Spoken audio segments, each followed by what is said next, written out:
everyone. Welcome back to Crull Me Maybe. And I am super stoked to have, as many of you know and are listening and watching and all the things, former Falcons wide receiver and host of The Locker Room in the Morning, Brian Finneran. Yeah.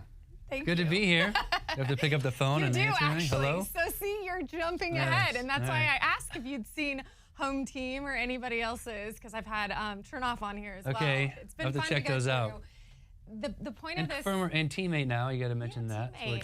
teammates. My teammate. I'm so That's right. glad. I'm leaning in. I need a big assist here today because as a teammate, you know, you always have these like team bonding days, and that's kind of what the icebreaker to the start of Crull Me Maybe, Gotcha. the podcast, Okay. is that I am going to ask you to pick up that phone and call 10-year-old Brian Finneran and tell Brian what he has in store that he has no idea is That's coming. funny. The ups, the downs. Does he know? Does he want to be an NFL player? 10-year-old Brian Finneran, does he know yet what's in store? Call Brian and tell him what's coming. All right. Do you remember your childhood number? We all talked about 9. this. Yes. That's a rotary too. 4, It's beautiful, right? 9. Yep. And ours was 855. That's not the same number. 5. That's like a... 1543. It was easy. And then it was.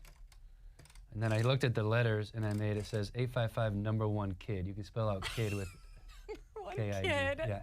Anyway, do I have to talk to him on here? Or can I just talk to you? No, you can. Whatever's more comfortable. Yeah, What would me you too. say to Brian? Oh, get ready for a whirlwind of stuff to come at you because you're going to have a lot of stuff happen that you're going to put yourself in and then stuff you're going to be surprised by. Get ready to work hard and deal with, I guess, I don't know if consequences is the right word, the repercussions or some of the results of the decisions you're going to make down the road. Whether that was football or life or family and kids and getting in trouble. So it was very few times I got in trouble, but yeah, it was interesting. So yeah, just. What was 10-year-old Brian Finneran like? What were you doing? Oh, it was just Southern California. We were outside every day. Okay. I don't think we owned a pair of jeans. Maybe one we had to wear to church every once in a while. But it was always 70 degrees and sunny and nice. And we played outside. I had 3 brothers, identical twin Brad, who's 4 minutes older than me, a younger brother Barron, who's 20 months younger, and then an older brother Brandon, who's 7 years older. So my mom had her hands full with us, She especially did. at that age, because we were playing every sport Okay. out except football. We played Really? baseball, basketball, soccer, maybe a little volleyball. And then, yeah, we didn't start playing flag football till junior high. And then my mom let us play football in high school. So, yeah, we were running around. We were at the tot lot next door. It's a little park with the jungle gym and the slides and the swings and a little grass area that was kind of on a hill.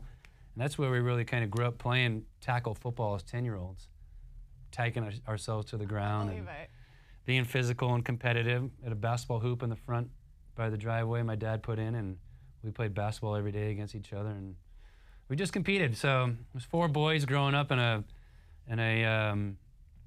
very what's the word I'm looking for? It was like middle class kind of, what's simple kind of home, small, yeah. So it was good, but we had a good So life. not Hollywood. You No. weren't strolling Hollywood every day. We were like a not. We were superstar? in Mission Viejo, California, and barely. I could probably count on my one hand how many times I made it up to LA. Yeah. Yeah. It's like people talk about it like it's right up the street. Right. but- No. So what was the sport then? Did you dream of being a baseball player? Did you want to be a basketball player? Basketball was our sport. it Yeah, we were really? always tall. We were thin, but we were always tall, Brad and I. And Who were you looking up to at that point? Like, who was the guy, the basketball star? Larry Bird. You wanted to be the next Larry Bird. my dad's from Boston, and he just pounded the Celtics into our heads. We didn't have a choice. So growing up in the LA area and having to pull for the Celtics was a little rough with your buddies. But we loved basketball. It was our favorite sport by a long shot. Is that right? Yeah, I think you just got to run and jump and pass. And by the time you got to high school, Brad was dunking our freshman year. I started dunking after our freshman year, and then we loved it. Football was so hard and hot and sweaty, and your head hurt just putting your freaking helmet on. Those older Idell helmets. You know how Peyton Manning used to have the line across his head all the time, that giant forehead? Well, We had it, just didn't look as bad because our foreheads weren't as big back then. They're getting longer now. But those helmets were so uncomfortable. Yeah. And my mom used to wake up at, 0 dark 30 to get us to practice by 6 a.m. for double days and triple days at Santa Margarita High School. And she's like, we were pretty miserable. Freshman year, first time tackling, first time putting on pads like that. She's like, if I had $1 for every time you guys came home and wanted to quit football, I'd be a wealthy woman. We didn't like it. It was fun to play the games and catch balls, but the tackling and the heat and the grind was a little brutal. So basketball was our thing for sure. Well, with brothers, like you said, you basically had a starting lineup. Did Dad get out there? Did Pops get out there with you? You guys could play a little bit? Yeah, he was a good athlete. He's a Vietnam War vet. He's a Purple Heart. So he lost his right eye and broke his arm in Vietnam, and then he's just a grinder. He kept going and played hockey and football growing up, and basketball, and then was a golfer too. So he's an awesome guy and still around. Just turned 80. Wow. And he used to take us to pick up basketball games. He would play at wasn't the Y, but it was like some church gym. Or something. Yeah. And we got to an age where we were tall enough and kind of getting strong enough where we could play with him, 12, 13, 14.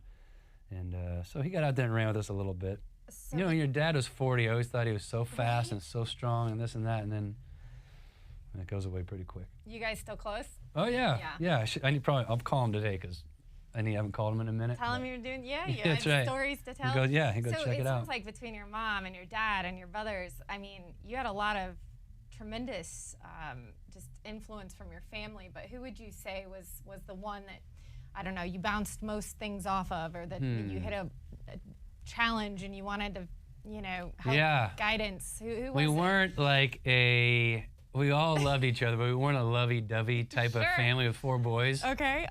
And we weren't great communicators either. To this day is one of my downfalls.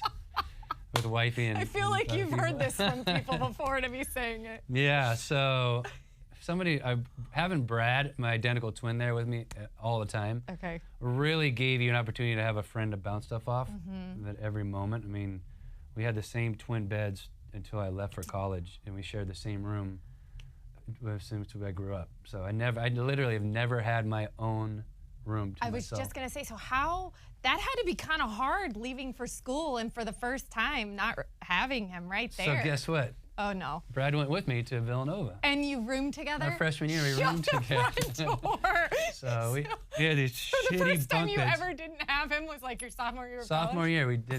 year, we changed roommates. I think he got tired of me.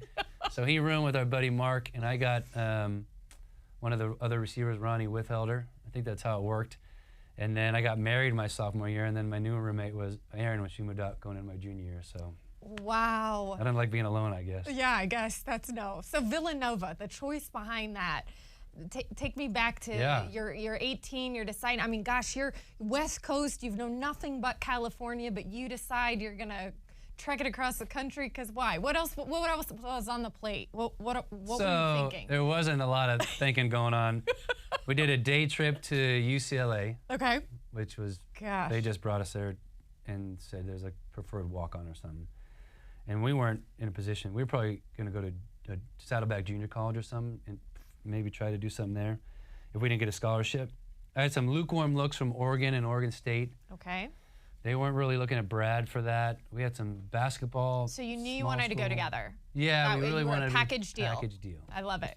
So, and hopefully it was going to work out. So some small basketball schools we checked out up in the Okay, so basketball was on the radar too. Yeah, we almost went to the Naval Academy on a basketball deal. So we did all the testing, got the letters from the congressman, got in, passed the testing. Assistant coaches in our living room, excited about us coming out there. We're really thinking about, we're going to do this. And then Villanova came knocking in January of '94 and offered Brad and I both a scholarship. I think they came to a basketball game or something and watched us play and watched the football tape. And so we were like, military, free education over at Villanova, play a little football, see what happens at 1AA level, and get a great education from Villanova. Yeah. Good alumni base, so figured we'd finish up our 4 years and and get a job. So it really wasn't a lot of, but it was really just between basketball and the Navy and football and Villanova. And then we decided football was the answer. Because the trip we took out there was not very fun. No, why so? It was in the middle of an ice storm in January. And it just wasn't, it was freezing cold. We weren't ready for it. But we knew we couldn't pass up a $40,000 education a year. So you didn't even take into consideration playing in that kind of weather or no, anything like that? No, we just figured we could pull it off. We never played in cold weather in California, I bet. never. What was the coldest game you remember playing in? Oh, ever? In my life, NFL and beyond? Or? Sure, good, let's go ever. So Villanova, we had a couple cold ones. I was gonna say, I think a few. My last game at Nova, #1 in the nation, 12-0, and we're playing Jim Tressel and the Youngstown State Penguins, I think it is. And it was freezing cold. It was so wind Ohio. blown. So. It was at Villanova because we were the home team, yeah. But they came in and they ended up beating us, unfortunately. That was freezing. We had a cold one in Rhode Island with freezing rain coming in sideways. And then the two coldest in the NFL, Chicago, wind chills like -10. That was a punt return to that game. It's a freaking nightmare. And then NFC title game in 2004, I think it was, in Philly. I mean, just wind blowing, freezing cold. They actually had a snowstorm. We just were one of the last planes to land the previous afternoon at like 4:30. They had a huge snowstorm come in. Who was your plane buddy? Who was your seat buddy on the plane? Chris Chandler and Brian Kozlowski at first. And then it moved into Matt Ryan late in my career. And in the middle there, I think it was Michael Jenkins. And Roddy wasn't too far away. So those are some of the guys. As you become more of a vet, or more important. Oh, yes. Right? You probably know from all your travel with the Braves and everything and different baseball teams you've been a part of. There's bus rides and then plane rides. Yeah. And based off of, especially when you're young, like for whatever reason, Jamal Anderson, when I first got there, and Bob Whitfield and Terrence Mathis took a liking to me and invited me on bus 3. Which like we kind of felt cool you like made it, yeah. Cool kids. It really was. So that was kind of neat to be accepted early. It kind of helps you build confidence too when you're in there. Sure. So and then yeah, those are some of the guys that I Did you guys like play cards? Did you watch? What was the? Okay, so there was some card playing, getting to know each other and all that. Bus ride. We had a stretch where we had a handful of West Coast games. And guys started bringing poker chips. Oh, we played poker games up in the States. Okay. Yeah, on the plane rides. There was a dice game we played that Chandler introduced us to. Chris, when I first got there as well. We played Boo-Ray and Tonk and AC Doocy or In Between, whatever you call it. Wow. Yeah. We played them all. We did. I forgot some of those for a minute. But yeah, that's I've seen one go badly, and that was the end. Never. Oh, wait. Too much money? Being lost? Yeah. I've seen friendships lost over that. I have too. I would not get involved in those games. I would like, here's my $20 or $100 total, and see if we can stick around for a minute. I was not in any place to be. No, it's ugly, and it carried over then into practices and everything, and not good, not good at all. So you mentioned a couple of guys who took you under their wing. Who was the most influential early on in your career, you think? Oh man, I'm sure you had a lot. Yeah, so there's a few. When I got to Seattle as an undrafted rookie free agent to the Seahawks, my receiver coach's name was Milt Jackson, and I was not going to make that team. If I did, it would have been a miracle. They had a draft pick in the 6th round, Bobby Shaw, who ended up making it over me. I made it to the final cuts, but I wasn't really even ready to play. I needed to mature physically and learn how to play the game a little bit. So I was pretty down on the dumps, and he called me when I got back to California. Milt Jackson did, and he's like, "Go play football somewhere. You're good enough. You just got a few things. Put on a little bit of muscle and work on a couple things." And so he said, "Go play in Europe. Go play in arena ball. Go play in Canada. Go do something. You can get back in this thing." And I was like, really took that to heart. Started working out hard. Sat out the entire '98 season. And lived with my in-laws and got a job as a risk manager at an air conditioning company and kind of did the whole thing. Wow. Yeah, and my wife was working. We had 2 kids at the time. So it was a lot, and I just kept working out and put on 10 pounds of muscle and went to Europe, played for the Barcelona Dragons. Yeah. And then kind of had a great season over there. I got back in the league and then got to Philly and got cut there 5 weeks into that season. So another guy jumped in was Vince Papelli. Okay, yeah. Invincible, the movie Invincible. If you haven't seen it, Disney movie, it's great. We talked about that, We did.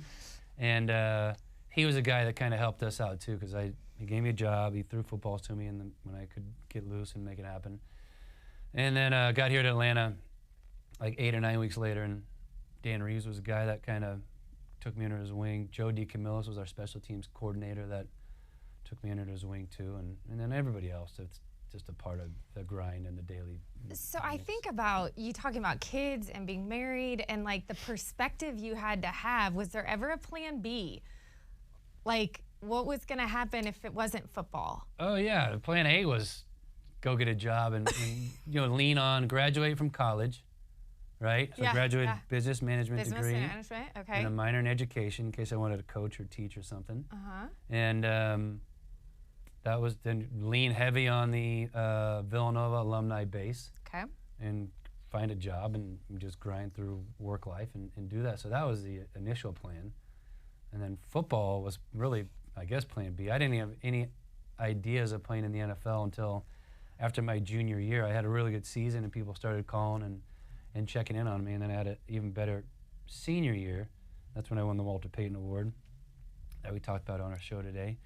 And things just kind of took off after that. And then Seattle, Barcelona, this and that. So that was, you what got a journey. Yeah, so I don't know how long we were going to give it. Getting cut in Seattle was, I don't want to say it was expected, but it wasn't a huge surprise.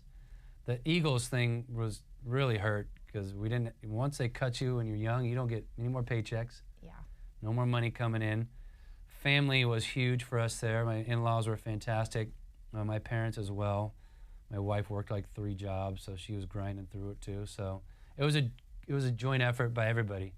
And then to be able to stick on in Atlanta for the next 11 years was I was just... going to say, such a rewarding chapter. Yeah, for sure. Tell us, I'm total like left turn here. What's Brian Finneran the dad like and now grandpa like? It's Papa, by the way. The kids call me Papa. Wow. Sorry. Grandpa sounds too old. Let me get that right. Yes. Papa. Grandpa sounds too old. What is Papa Finn like? He's sweet and nice and loves playing with the kids and throwing the ball around and teaching them new things. And had both the 10-month-old yesterday and the 2.5-year-old by myself for a few hours. I like to try to get in between the hours of 11 and 3. Okay. Or 4, because we all have a timed up nap around 1:30 where we can really hit it pretty hard for about an hour. The granddaughter messed it up yesterday. Oh, she only went down for about 45 minutes, and I was about to really get into a sleep, and I heard her on the monitor. I was like, damn it. The little guy was a dead ass asleep in the bed with me, and I was like, all right, I got to get up. She's going to. So missed the nap yesterday, but yeah, it's great. The dad, I don't know, I was probably a little hardcore. I was tough on the kids early. Okay. Connor and Bryn were such sweet kids. We didn't have much at Villanova. They were both alive and born in 94 and 96, so we were in college with them. And that's when Erin was working a lot, and I was going to school, and I'd come home from practice, and she'd go off to work, and I'd get the kids ready for bed and do my homework. And my goodness. We just kept doing it all over again. And Villanova was great. It was the first student athlete to live off campus and be married. Really?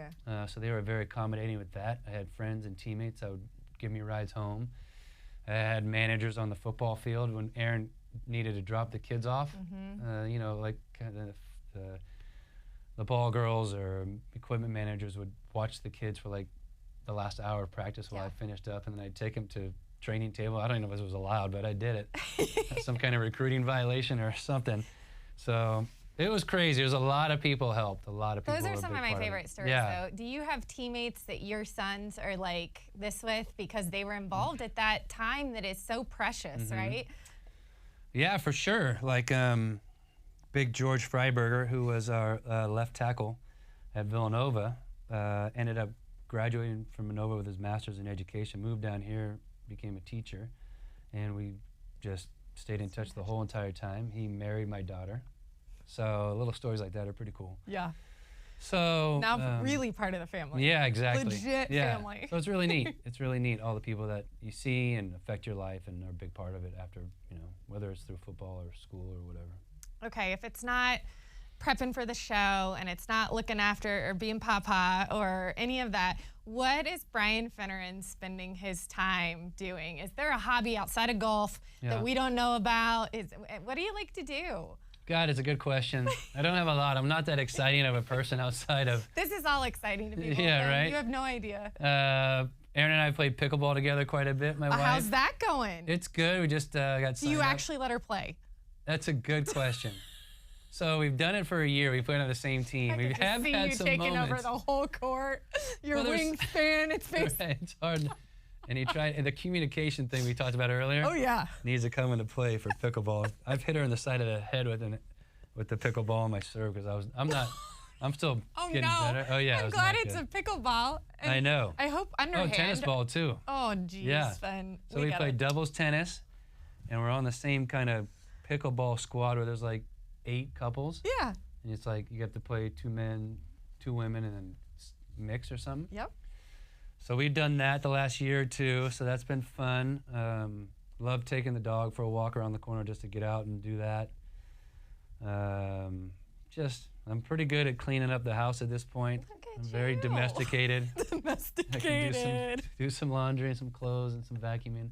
It's just again, it goes back to that team effort and make it happen. But to your point, I probably need to find, because the kids are about gone.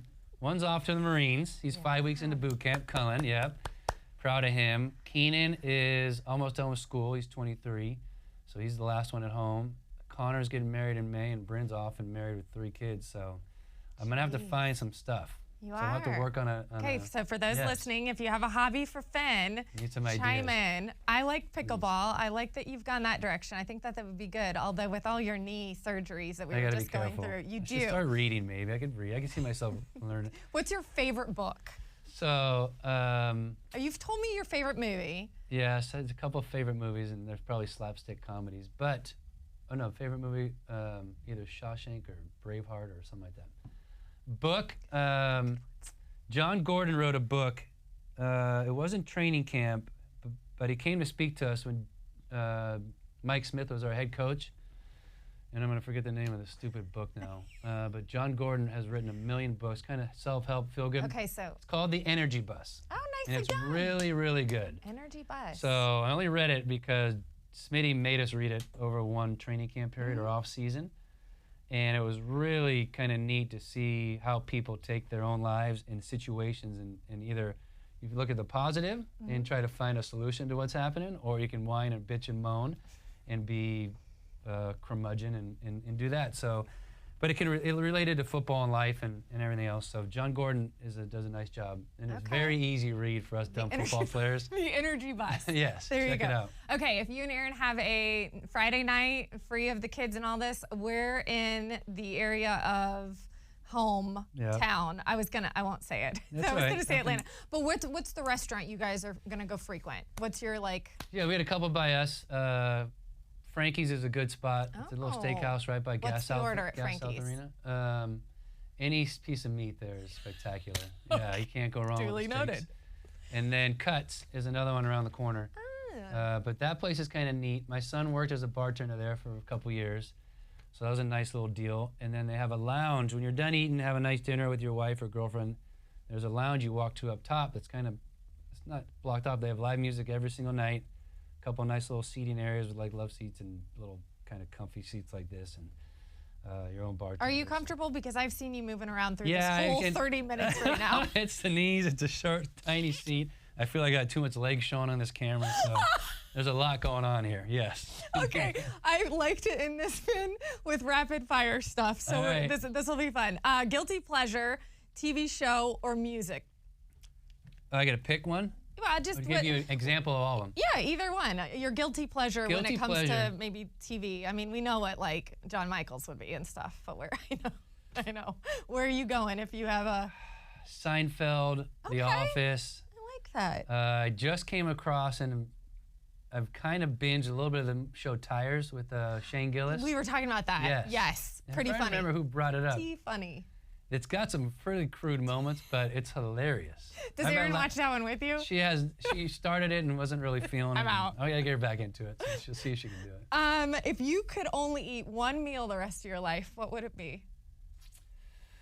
Oh man, like homemade, or I can get it anywhere. Yeah. So if my wife is an unbelievable cook, and she did a meatloaf the other night for the first time in a while, and it just it seems like a simple deal, and she doesn't even like do any, like she just makes it. You know what I'm saying? She's made it so much. Her and her mom are great cooks, and they just start throwing the meat together and throwing the breadcrumbs in and the eggs and the seasoning, and if it looks right at one point or feels good in her hands, I guess she just says she thinks it's good, starts molding it.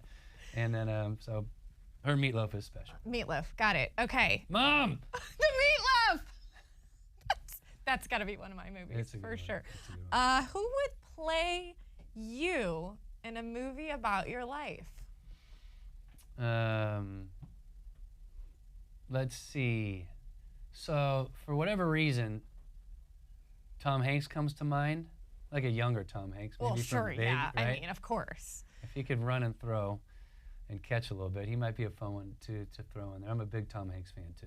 Probably one of my favorite actors. I like that. And there's kind of a little resemblance there, I guess. Oh yes, 100%. You're an A-lister all the way, Okay, without question. Thank you. Okay, That's right. so in your phone right now, who would be your to most people, doesn't have to be to you, but to most people, who would be the like coolest contact, the biggest name, or the most famous contact? Because you've got, I'm sure, plenty of teammates and all this stuff, but who might surprise people? I always tell people, you've heard mine, I think, Eddie Vedder surprises people that I would have an Eddie Vedder contact. Work. But like, musician from back in the, running across paths, or? There's one, what's this? Tom Hanks? Yeah, right. Collective Soul. I got to be hanging with those guys. Oh, okay. The bass player, Will.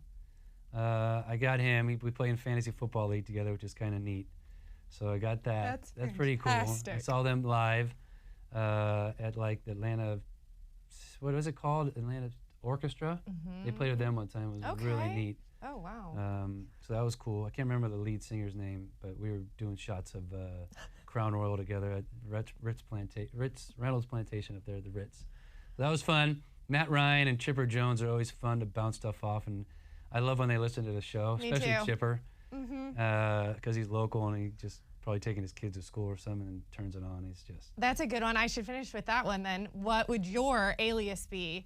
Because that's when we last heard from Chipper, is he gave us his alias when he was with the team and stuff. If you had to do that for football, did you do that for football back? No. You guys didn't do it. Okay, so it's big. We were in and out. I think when you spend multiple nights in a hotel and people figure out you're there or something, could be an issue. And those guys were stars, Chipper and Frenchie, and you could see their face. Like if I didn't have a helmet and shoulder pads on, you didn't know who I was walking down the street. So I would say the name we had, for some reason, I don't know if we were using it on a fake ID growing up, but CJ Copings was something that was always we used as a group of high school kids, CJ Coper or CJOpings or something. That's solid. That's solid. And great, we kind of talked about it this morning, but greatest highlight, greatest memory for you? With the Falcons, my first touchdown reception was pretty neat. It was a little late in the fourth quarter, probably 7 or 8 minutes left, and we were down 4 or something, and I had a all-out blitz coming. Chris Chandler saw it and threw me high and outside on a hitch route, and I caught it and raced down the sideline 47 yards for a touchdown, and I was able to dunk it on the goalpost and finally celebrate. And I've always, I told you I was a basketball was my first love, so to be able to celebrate finally and score a touchdown, I think it was in my 2nd or 3rd year in the league, was pretty sweet. So that one I kind of always remember. Who were your first phone calls after that one? Was that like dad, brothers? I mean, just 50 lined up after that one? The phone calls you got and the text messages, it's always nice. So we used to drive home, and if we had friends in town, we'd stop by Papa Do's and try to get that room in the back for like 10 or 15 people. And so that was it. That was probably the one. Well, I got to get you out of this chair because clearly time's up. Time's up for Brian Finneran. Thank you so much for being part of Crull Me Maybe. Thank you. I appreciate it. Those are really, really good. And until next time, Crull Me Maybe.